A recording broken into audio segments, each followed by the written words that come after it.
Hi there, welcome back to Oakleigh Watches for our latest video. Today we're going to be looking at the difference between the 36, the 39 and the 40mm Rolex Explorer model. The Rolex Explorer is the epitome of what a sports watch should be. There's no chronograph, there's no GMT function, there's no rotating bezel.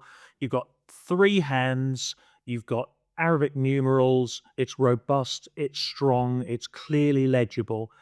It is a sports watch. It was very straightforward. A Rolex Explorer right up until 2010 was a 36mm watch. There were a few 34mm 5500 reference Explorers at the end of the late 60s, early 70s, but by and large, the Explorer has always been a 36. In 2010, Rolex introduced the 39mm, and then slightly later on, they increased it again to a 40mm. So what we're going to look at today, we've got three watches here. We have a 14270, which is the 36mm. We have a 214270, which is the 39mm, and we have a 224270, which is the 40mm watch. On paper, the differences could seem quite slight, they could seem quite obvious. I bet the most important difference between these watches is one that most people don't see most of the time. So let's have a look at these watches one at a time and see what the individual features are. So let's start with the 36mm. This is the traditional Rolex Explorer. We're very fortunate to have in stock at the moment an unworn Swiss-only dialed version of the 14270. It's new. It's a new watch, so it really gives you an idea of exactly what this watch was supposed to be like. This watch was designed effectively in the very early 50s. 1952, it was released onto the market. Sir Edmund Hillary took one to the top of Everest. He took a Smith's watch as well, but he took a Rolex Explorer to the top of Everest.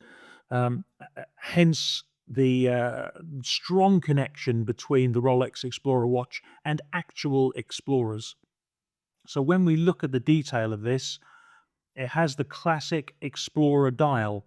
Now, an Explorer dial is a watch dial that has three Arabic numerals, one at 3, one at 6, one at 9, and a triangle at 12. That's known the world over as an Explorer dial. It's very legible, it's very clear. It's got a very robust strap, it's got a shockproof movement.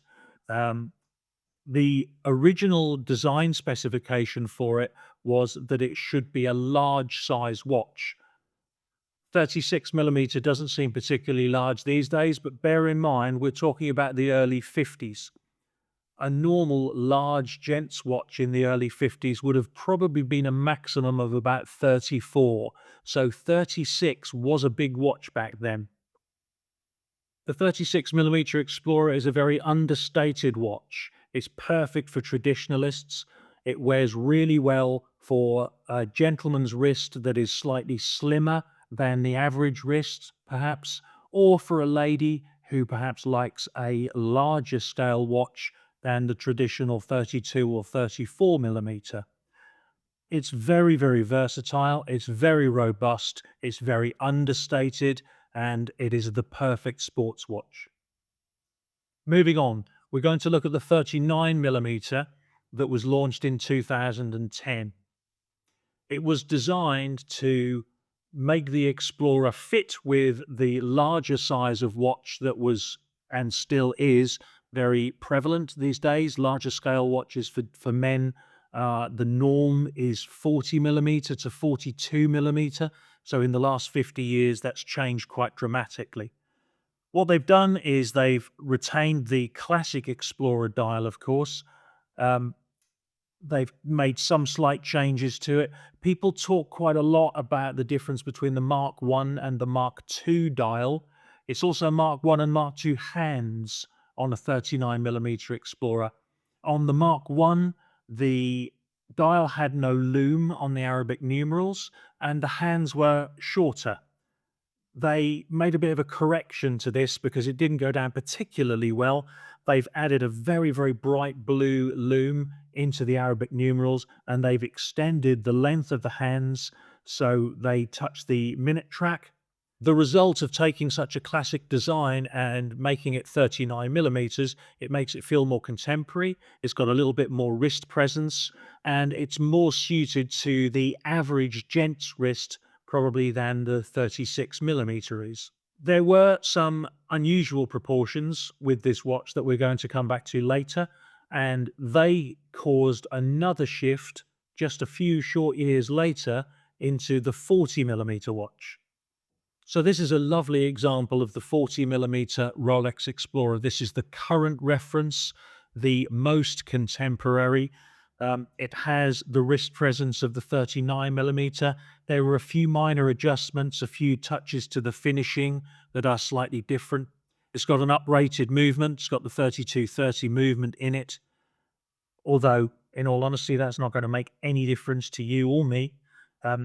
What is going to make a difference are some scaling issues and just the general proportions of the watch. We will get to those when we start comparing the watches right now. Let's have a look at the 36 millimeter Explorer versus the 39 millimeter Explorer in the hand so you can actually see them next to each other and see the differences.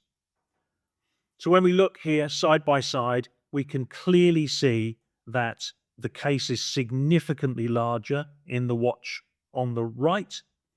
The bracelet is also wider. The lug to lug width here on the 36 millimeter watch is 19 millimeters. That's increased to 20 millimeters on the 39 millimeter watch. The eagle-eyed amongst you will notice that the Rolex Explorer writing on the 36 millimeter watch is traditional, placed above the hands, whereas on the 39 millimeter watch they lowered it to be beneath the hands. So the 39 millimeter, it's more presence, it feels a bit more modern, whereas the 36 feels more compact, a little bit more balanced, a bit more discreet. So the difference between these two watches is pretty obvious, really. One is bigger than the other, and it wears bigger. When we start comparing the 39 millimeter watch with the 40 millimeter watch, things get a bit more subtle. Let's have a look. So 39 millimeter watch is in my left hand, and the 40 millimeter watch is in my right hand. You might be able to discern a subtle difference between the two watches. From the dial, the Explorer writing has gone up above the hands again on the 40 millimeter, whereas, as we said before, it's below the hands on the 39. The lume in the Arabic numerals is still the same. The length of the hands is still the same. There is that balance.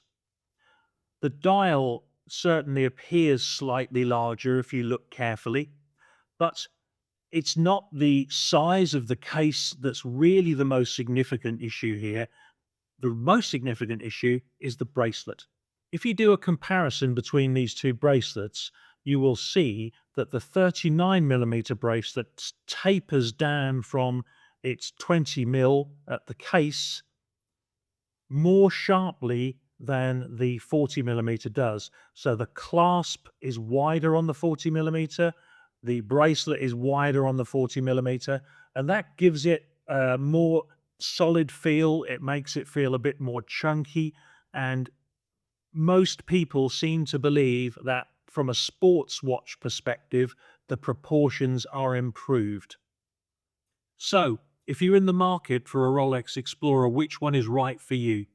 The first thing is, of course, your wrist size and how it fits.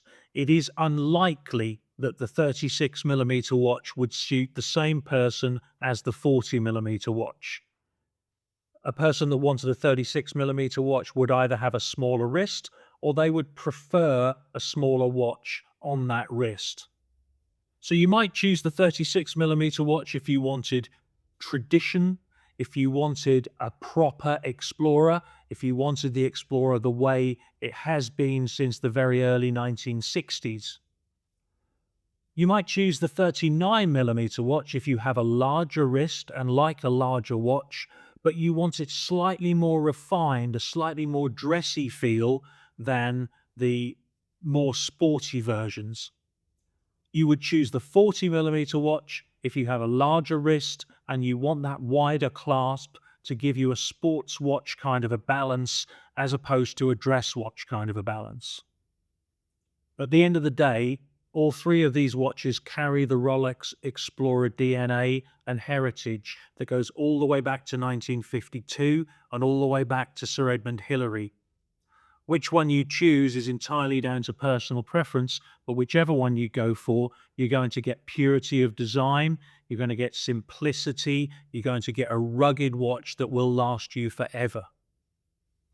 If you'd like to see the latest Rolex Explorer watches that we have in stock, please visit the website. We have them in 36mm, 39 and 40mm, including this unworn 14270. When you're on the website, you'll find out about our part exchange and consignment options. So if you're looking to change your watch and you're looking for flexibility in that, we can help with that as well. I hope you've enjoyed the video. If you have, please like, please subscribe, please share, and we'll see you next time.